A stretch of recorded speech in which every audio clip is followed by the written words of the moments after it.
আমার মা যদি যদি আমার সাথে থাকতে পারে বা কিছু, আমি ফ্যামিলি মনে করেছি, আমি দুজনকে নিয়ে সেম ভাবে আমার মায়ের জন্য যা করতাম ওই বাড়ির জন্য তাই করতাম, এটা সবাই দেখেছে। প্রভাবর অ্যাবসেন্সে এবং প্রেজেন্সে প্রভাবনন্দীর মা এবং বাবা, বিশেষ করে প্রভাবনন্দীর বাবা এবং মা দুজনেই কাউ কম বেশি নয়। আচ্ছা, এবার আইনের ব্যাপারটা, আজকে একটা হিয়ারিং ছিল। সে ঘুরে বেড়াচ্ছে, আজকে আসেনি। আজকে প্রভাবনন্দী যেখানে জুডিশিয়াল সেপারেশনের জন্য প্রেয়ার করেন, এমন একটা কারণে সেখানে ওনাকে আলাদা করতে হতে বাধ্য। লাইফে এতদিন ধরে যা যা হয়েছে, মানে শুরু থেকে সবাই সবটা জানে, ভালো খারাপ যা যা হয়েছে। তো বাট এখনো অব্দি যেটা আমার সাথে ঘটে চলেছে, মানে আমি এখন যা করছি বা করে চলেছি, হয়তো লিগালি আমি এত কিছু করতাম না যদি অপোনেন্ট, মানে যারা অপোজিটে আছে তারা যদি থেমে যেত। বাট স্টিল এখনো অনেক কিছু চলছে যেটা হচ্ছে সব দিক থেকেই আমাকে হার্ম করছে, মানে হয়তো সেটা আমার ভালো লাগছে না। তো তার জন্য আমি বেশ অনেক মানে কিছু স্টেপ আমি নিয়েছি, যেটা আমার জরুরি মনে হয়েছে। আমি সবার সাথে আলোচনা করে কিছু স্টেপ নিয়েছি। তো সেটা আমি ডিটেলসে, আমার থেকে ভালো আমার মানে লয়ার যারা এখানে আছেন, শুভম কাঞ্জিলাল আর দিব্য মুখার্জি, ওনারা বলবেন ওনাদের মতো করে। তো তোমরাই বলো। আচ্ছা, নমস্কার, আমি অ্যাডভোকেট শুভম কাঞ্জিলাল। ব্যাপারটা শুরু হয় দেবলীনা নন্দী এবং প্রবাহ নন্দী, এদের বিয়ে হয় 2024 সালের ডিসেম্বর মাসে। জোরে 2024 সালের ডিসেম্বর মাসে এদের বিয়ে হয় এবং from the beginning of the marriage ওনার উপরে মানসিক এবং শারীরিক অত্যাচার শুরু হয়। বিয়ের দিন থেকে শুরু করে বিয়ের দিন দেবলীনানন্দীর মাকে গায়ের রং তুলে কথা, বিভিন্ন কথা, সাইড কমেন্ট করা হয় এবং হানিমুনে পর্যন্ত, হানিমুনে থাইল্যান্ড যাওয়া হয়েছিল। থাইল্যান্ডে গিয়ে প্রবাহ নন্দী ড্রাঙ্ক হয়ে গায়ে হাত তোলে, মারধর করে। সেটা 2025 সালের এপ্রিল মাসের কথা। এবং তারপরে বিভিন্নভাবে, নানাভাবে মানসিক এবং শারীরিক অত্যাচার। প্রবাহর একটা সমস্যা ছিল শুরু থেকেই, ও হচ্ছে অ্যালকোহলিক অ্যান্ড ড্রাগও অ্যাবিউজ করে। সেই জিনিসগুলো আমরা বিভিন্ন তথ্য অনুযায়ী পেয়েছি, সেটা আমরা কোর্টকে জানাবো বিভিন্ন এভিডেন্সের মাধ্যমে। এবং বেশ কিছু ভিডিও এবং অডিও ক্লিপও আমাদের কাছে আছে, যেগুলো আমরা কোর্টে প্রডিউস করব, যেখানে কিনা ভায়োলেন্সটাকে আরো ভালোভাবে বোঝা যাবে কি হয়েছে ওনার প্রতি। 2024 সালের আগস্ট মাসে ওনাকে ঘাড় ধাক্কা দিয়ে নিউ টাউনের রেন্টেড অ্যাপার্টমেন্ট থেকে বার করে দেওয়া হয়। ওখান থেকে শুরু হয় একটু আইনের ব্যাপারটা। চন্দননগর থানা, সোনারপুর থানা এবং নিউ টাউন থানা, তিনটে থানাতেই 2024 সালের আগস্ট মাসে জিডি করা হয়েছিল। এবং তারপরে এক মাস পরে প্রবাহ নিজে থেকেই দেবলীনাকে আবার ফিরে নিয়ে যায়। এবং তারপর থেকে এতভাবে মানসিক অত্যাচার করা শুরু করে যে দেবলীনা বাধ্য হয়ে জানুয়ারি মাসে 2026 সালে একটু অ্যাংজাইটি পিলস ওভারডোজ হয়ে একটু সুইসাইড অ্যাটেম্প করার চেষ্টা করে। মানসিকভাবে এতটাই ফোর্স করা হয়েছিল ওইদিকে, কারণ দিনের পর দিন এই কথাগুলো প্রবাহর ফ্যামিলির দিক থেকে আসতো যে তুমি কেন মরে যাও না, তুমি কেন এখনো মরছো না, তুমি মরলে আমাদের সবার লাইফ ইজি হবে। তো সেই জিনিসটা ধরে রাখতে না পেরে জানুয়ারি মাসে এই ঘটনাটা ঘটে। জানুয়ারি মাসে সোনারপুর থানায় একটা এফআইআর করা হয়। সেই FIR A section 85 of BNS এবং সেকশন 316 অফ বিএনএস, মানে যেটা কিনা পুরনো আইনে আইপিসি তে 498A এবং 406 ছিল, ক্রিমিনাল ব্রিচ অফ ট্রাস্ট এবং mental and physical cruelty against wife আর ওম্যান। তো তারপরে জিনিসপত্র রিকভারি নিয়েও আমাদের অনেক রকম সমস্যা হয়। চন্দননগরের জিনিস রিকভার করা নিয়ে থানার দিক থেকে আমরা খুব একটা কোঅপারেশন পাইনি। তারপরে আলটিমেটলি এই মাসেই চন্দননগর থেকে রিকভার হয়, বাট মেন যে সব কটা শ্রীধন আর্টিকেল সবগুলো কিন্তু এখন অব্দি রিকভার হয়নি। একটা মেন যেটা শ্রীধন আর্টিকেল, যেটা গিফট পেয়েছিল বিয়েতে মানতাসা, এবং একটা গলার হার মোটা চেন 15 গ্রামের, সেটা ফেরত দিতে ওরা রিফিউজ করে দেয়। 69 গ্রামস, মানে অনেকটাই, মানে ওটা আর কি ওরা দিতে চায় না। তো সেইটার জন্য সেটা আমরা আইনিভাবে যা কোর্টে করার করব। এবং তারপরে আমরা ডোমেস্টিক ভায়োলেন্স কেসও করি। কিন্তু ইন বিটুইন এসবের আগেই প্রবাহ নন্দীর দ্বারা একটা চন্দননগর কোর্টে জুডিশিয়াল সেপারেশন কেস ফাইল করা হয়। মানে কোর্টের অর্ডার অনুযায়ী ওরা জুডিশিয়ালি সেপারেট থাকতে চায়। বাট দেবলীনা শুরু থেকেই সংসারটা টিকিয়ে রাখতে চেয়েছিল। ও শুরু থেকেই চেয়েছিল যাতে সংসারটা না ভাঙে, সংসারটা যাতে চলে, কন্টিনিউ হয়, কিন্তু ওদের দিক থেকে কোনো রকম কোনো এফার্টস আসেনি। এবং শুধুমাত্র প্রবাহ নন্দী নয়, প্রবাহ নন্দীর মা এবং বাবা বিভিন্নভাবে, সেগুলো অনেক ভিডিও এবং অডিও ক্লিপস আছে আমাদের কাছে, আমরা কোর্টে প্রডিউস করব। মানসিক এবং শারীরিক অত্যাচার দিনের পর দিন, দিনের পর দিন। আপনারা পুরনো কিছু দেবলীনা নন্দীর পুরনো কিছু ছবি বা ভিডিও দেখলে বুঝতে পারবেন, শোতে যেত, প্রমোশনে যেত, কালচিটে দাগ থাকতো মুখে, মেকআপ করে সেগুলো ঢাকা হতো। বাট অনেক আই উইটনেস আছে যারা দেখেছে দিনের পর দিনের জিনিসগুলো। এগিয়ে আসবে কিছু, তারা এগিয়ে আসবে। হ্যাঁ, তারা আই উইটনেস, তারা কোর্টে গিয়ে এভিডেন্স দেবে, নিশ্চয়ই দেবে। এবং আমরা আরেকটা এফআইআর করি, সেকেন্ড আরেকটা এফআইআর হয় এই মাসে 13 তারিখে। সেটা হচ্ছে ডিফেমেশন, এবং সেকশন 76ও আছে ওখানে বিএনএস এর, যেটা কিনা নন বেলেবল অফেন্স। সেটা মেনলি করা হয়, একটা ভিডিও কয়েকদিন আগে ফেসবুকে প্রবাহ নন্দীর মাধ্যমে অন্য একটা প্রোফাইল থেকে আসে, যেখানে কিনা ভিডিওটাকে পুরো অন্যভাবে দেখানো হয়, যে দেবলীনা নন্দী নাকি ড্রাঙ্ক ছিল। ওখানে প্রবাহই ভিডিওটা করে, প্রবাহের মাধ্যমে আসে, আপনারা ভালো করে দেখলে বুঝতে পারবেন। ওখানে হাত দেখা যাচ্ছে, উল্টো দিকে টিভি স্ক্রিনে ওর মুখটাও দেখা যাচ্ছে। ওখানে সামনে একটি আই উইটনেসও ছিল, পায়েল নস্কর, না পায়েল নস্কর বলে। ওটা ঘটনাটা পুরো ছিল হচ্ছে, প্রবাহ অ্যাকচুয়ালি যেহেতু পাইলট, ওর টাইম থাকে, যে অ্যালকোহল কনজিউম করার তো একটা টাইম ব্যারিয়ার থাকে, লিমিটেশন থাকে। তো ঘড়ি দেখে ওইভাবে ও ড্রিঙ্ক করতো। পরের দিন সকালে যদি ফ্লাইট থাকতো, মদ তো রেগুলার খেতেই হবে, পরের দিন সকালে যদি ফ্লাইট থাকতো, জেনারেলি 24 ঘন্টার আগে খাওয়া যায় না, তো তার আগের দিন সকালবেলা ঘুম থেকে উঠেই ও ড্রিঙ্ক করা স্টার্ট করে দিত। তো ড্রিঙ্ক করে হাত মোচড়ানো, কনুই দিয়ে ঠেলে দেওয়া, ইনফ্যাক্ট বারান্দা, তোমাদের কত ফ্লোরে ছিল? 6 ফ্লোরে, না? 6 ফ্লোরে বারান্দা থেকে অনেকবার ঠেলে দেওয়ার চেষ্টা করা হয়েছে। এবং ওই মেয়েটি পুরোটাই জানে যে আই উইটনেস ছিলেন পায়েল নস্কর ওখানে ভিডিওটাতে। বাট ভিডিওটাকে কমপ্লিটলি ডিফারেন্ট পোর্ট্রে করে সোশ্যাল মিডিয়াতে করা হয়েছে, তাই জন্য একটা নন অ্যাভেলেবল সেকশনে এফআইআর হয়েছে। এবং অ্যাকাউন্টগুলো সিও হয়ে গেছে, এতদিনে রিঅ্যাক্টিভেট হয়ে গেছে। এবং আরো কিছু অ্যাকাউন্ট আমাদের নজরে আছে, যারা মানে একদমই ডিফেম করার জন্য, শুধুমাত্র কাজের জায়গাটা হ্যাম্পার করার জন্য দিনের পর দিন বাজে বাজে এগেনস্টে কমেন্ট সেগুলো চালাচ্ছে। এবার আইনের ব্যাপারটা, আজকে একটা হিয়ারিং ছিল ডোমেস্টিক ভায়োলেন্স মামলায়, এবং ওটার ডেটও আছে 4 জুলাই। এবং বাকিটা নিয়ে কি, সেটা দীপু মুখার্জি বললেন, অ্যাডভোকেট। আজকে যখন একজন মহিলা তাকে প্রতারণার শিকার হতে হয় তার শ্বশুরবাড়ির দিক থেকে, একটি আইন আছে, protection of women from domestic violence act 2005। সেই আইনের মারফতে সে যে অ্যাপ্রোপ্রিয়েট রেমেডি সেগুলোকে তিনি ইউটিলাইজ করতেই পারে, মহামান্য আদালতের কাছে যেতেই পারে। আর আইনে এটাও লেখা আছে যে সেকশন 23 একটা ইন্টারিম অর্ডার হয়, যে যতদিন মামলাটা চলবে সে মহিলার প্রোটেকশনের জন্য কি করা যেতে পারে। As a matter of fact, গত পরশু দিন একটা ঘটনা কিন্তু ঘটেছে, যেটা খুব মর্মান্তিক। ওনার গাড়িকে রীতিমতো চন্দননগরে ফলো করা হয়েছে, যেখানে কিনা ওনার শ্বশুর বাড়ি।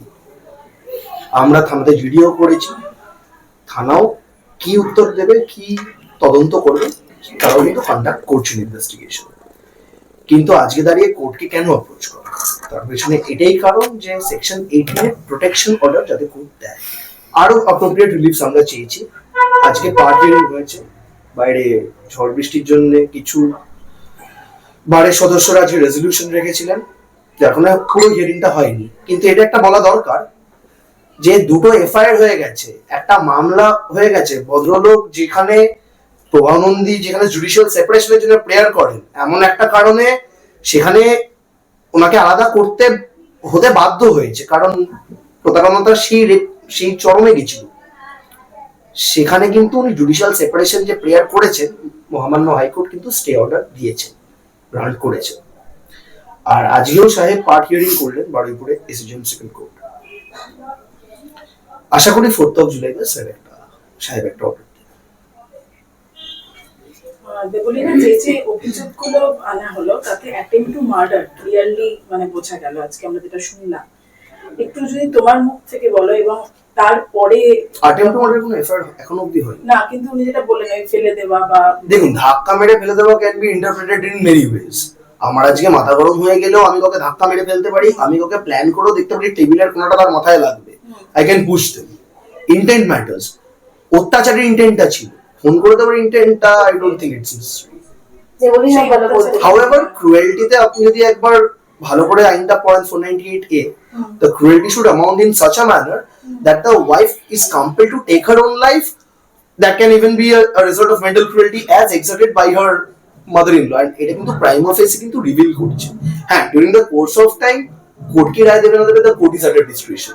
We are nobody to state anything. We can prefer an appeal, or if we are aggrieved by any choice of the court or any decision of the court, we can prefer a higher forum. That option we have open. যে বলি না ভালো বলতে পারবে। এবং আমি একটা কথা বলার আছে আমার, দুটো এফআইআর যখন হয়েছে একজনের নামে, সে ঘুরে বেড়াচ্ছে, আজকে আসেনি নি, আজকে কোর্টে আসেনি, আমরা ওনার পাসপোর্টটা সিজ করার জন্য আমরা চালাচ্ছি কোর্ট থেকে, যে উনি যাতে অ্যাবসকন্ড না হতে পারে, ক্রিমিনাল প্রসিডিং গুলোকে যাতে উনি বাইপাস না করে অন্যান্য দেশে গিয়ে সেটেল না হতে পারে, কারণ উনি চেষ্টা করছেন অলরেডি। বিয়ের মানে যখন একসাথে থাকতে এরকম কিছু বলে রেখেছিল যে আমার তো কিছু হবে না, আমাকে ছুতে পারবে এটা না, আমরা বলছি না, এটা ওনার কন্ডাক্ট বলছি, ওনার কন্ডাক্ট। তো আমার মনে হয় এয়ার ইন্ডিয়ারও ব্যাপারটা দেখা উচিত যাতে উনি ফ্লাইয়ার না করতে পারেন। কারণ দেখুন, যা একটা দুটো মানুষের একটা সংসার যে চালাতে পারছে না, সে 200-300টা প্যাসেঞ্জারকে নিয়ে প্লেন কি করে চালাবে, এটা নিয়ে আমার সন্দেহ আছে। যে বলি না কিছু বলে। আমি তো এতদিন ধরে বলছি আমার এই বিষয়টাতে এখন এক্স্যাক্টলি আমার আর কিছু বলার নেই, কেন যা বলার আমি বলে ফেলেছি। এবার অনেকের জানার ছিল, মানে যারা এতদিন ধরে সবাই ছিল আমার, মানে এখনো অনেকে আছে যারা আমাকে সাপোর্ট করছে, পাশে আছে, তো তাদের জানার ছিল যে এত কিছু হয়ে গেছে আমি কেন লিগ্যাল স্টেপ নিইনি। তো আমার এই বক্তব্যটা এই জন্যই যে আমি কি করেছি, কেন সেটা আমার থেকে ভালো ওনারাই বলতে পারবেন। তো যা লিগ্যাল স্টেপ নিয়েছি, ইভেন অগস্টেও যেমন বললো যে অগাস্টে অলরেডি আমার জিডি করা ছিল, মানে এটা হচ্ছে আমি দেখো এখনো অব্দি আমি একটা কথাই বলছি, আমি তো সংসার করতে চেয়েছিলাম, আমি লাস্ট মোমেন্ট অব্দি তাই চেয়েছিলাম। তো আমি তো আর মানে এই যে একটা অন্য মোমেন্টের ভিডিও, সেই মানে আমি তখন কাঁদছি বা কি করছি হোয়াটএভার, যা আমার একটা ব্যক্তিগত ভিডিও, আমি তখন মানে আমার তো সেই বোনটি ছিল আমার সাথে ওখানে, আমার জামা কাপড় ঠিক ছিল না, যদি আমাকে ভালোবাসতো বা আমাকে ওয়াইফ মনে করতো, আই ডোন্ট থিঙ্ক যে ওই ভিডিওটা ওরকম করে সোশ্যাল মিডিয়ায় পাবলিশ করতে পারতো। ওর যদি মনে হতো এটা আমার এগেনস্টে কোনো উইটনেস বা এভিডেন্স আর কি আমার এগেনস্টে, তাহলে সেটাকে কোর্টে ইউজ করতো, সেটা নিয়ে আমার কোনো প্রবলেম ছিল না। কিন্তু আমার এই জামা কাপড় ঠিক নেই, আমি ওখানে বসে কাঁদছি, আর ইভেন ওখানে আমি কেঁদে কেঁদে এটাই বলছি যে আমার রোজ মরতে ভালো লাগছে, আমি একবারে মরে যাবো, এগুলো মানুষ তো আর নর্মালি বলে না, রাইট? তো ওইটাকেও পাবলিশ করেছে, ইভেন ইন্টারভিউতেও বলছে যে আমি বউকে ভালোবাসি বা বউয়ের সম্মানহানির জন্য কিছু বলতে চাইনি। কি সম্মান রাখলো মানে এরকম ভিডিও ছেড়ে? দেখো আমি জানুয়ারি থেকে অনেক কথা আমি বলেছি, অনেক কথা বলেছি আমি, আমার বাড়ির লোক বলেছে, সবাই মিলে বলেছি, ওর যদি বলার থাকতো বলতো, বাট এইটা করে না মানে সম্মানটা কোথায় রেখেছে আমি জানি না। যদি দরকার পড়তো কোর্টেই দেখাতো, বাট সেটা মিডিয়া, সোশ্যাল মিডিয়া ছেড়েছে, তো সেখানে আমার এখন আর কিছু বলার নেই। এখন যেটা এই ব্যাপারটা, টোটাল ব্যাপারটা যা বলার ওনারাই বলবেন, অফিসিয়ালি বলবেন, তো এই জন্য। আচ্ছা, ভেরি রিসেন্টলি একটা ইন্টারভিউতে দেখা গেছে প্রবাহ একটা স্টেটমেন্ট রেখেছে যে তুমি তাকে থাপ্পড় মেরেছিলে, মানে চর পর্যন্ত মারা হয়েছে, এবং ওদের বাড়ির তরফ থেকে কোন রকম মানে কোনো এরকম স্টেটমেন্ট ছিল না যে তোমাকে তোমার মা আর সংসারের মধ্যে কাউকে চুজ করতে হবে। তাহলে সেটা নিয়ে তুমি কি বলবে? একটা জিনিস একটু আমি ইন্টারাপ্ট করছি, সরি। যদি বউ মারে, ওয়্যার ইজ দ্য রেকর্ড? আমার গাড়ি যদি রাস্তায় হালকা স্ক্র্যাচ করে, আমি তো থানায় গিয়ে জিডি করবো। এখানে বউ চর মেরে দিল আর একটা জিডি পর্যন্ত হলো না। How much of it is believable? আর আমাদের কাছে উইটনেস পর্যন্ত করবোরেট করবে যে কতটা কাল ছিটে। প্রমাণ তথ্য, মুখের কথা বিশ্বাসযোগ্য নাকি প্রমাণ তথ্য, কোনটা?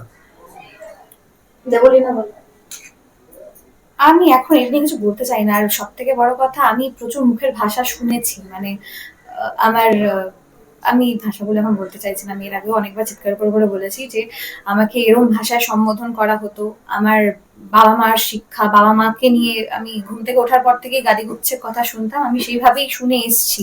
মায়ের গায়ের রং নিয়ে, আমার মায়ের গায়ের রং নিয়ে, ইভেন মানে এই যে আরেকটা যে কোয়েশ্চেন বললে যে মাকে নিয়ে কিছু বলা হয়নি, তো আমার কাছে এরকম মানে প্রুফ রয়েছে, এভিডেন্স রয়েছে, যেখানে ক্লিয়ারলি বলা হচ্ছে তুমি জানো যে আমাদের কাকে নিয়ে প্রবলেম, তুমি জানো আমাদের কাকে নিয়ে প্রবলেম, সেই তুমি তাকে নিয়ে, ইভেন সেখানে আমি বলছি তোমাদের প্রবলেম, আমার তাকে নিয়ে প্রবলেম নেই, কারণ সে আমার মা। আমি এরমও বলেছি। তো আমার কাছে প্রচুর যতটুকু দরকার আমার কাছে এভিডেন্স আছে, ঠিক জায়গা মতো আমি সেটা সাবমিট করব। তো এই হচ্ছে ব্যাপার। আর এই যে মানসিক বা শারীরিক অত্যাচার করতো, সেটা তোমার শ্বশুর শাশুড়ি সাপোর্টিভ, মানে ওটা আমি জানি। অ্যাবসলিউটলি। আর শুধু সেটা নয়, যার কারণে এই যে আজকে ডিভি অ্যাক্টে যে পার্ট হিয়ারিং মামলায় যে পার্ট হিয়ারিং হলো, সেখানে তারা দুজনেও হচ্ছে রেসপন্স অপোজিট পার্টিস।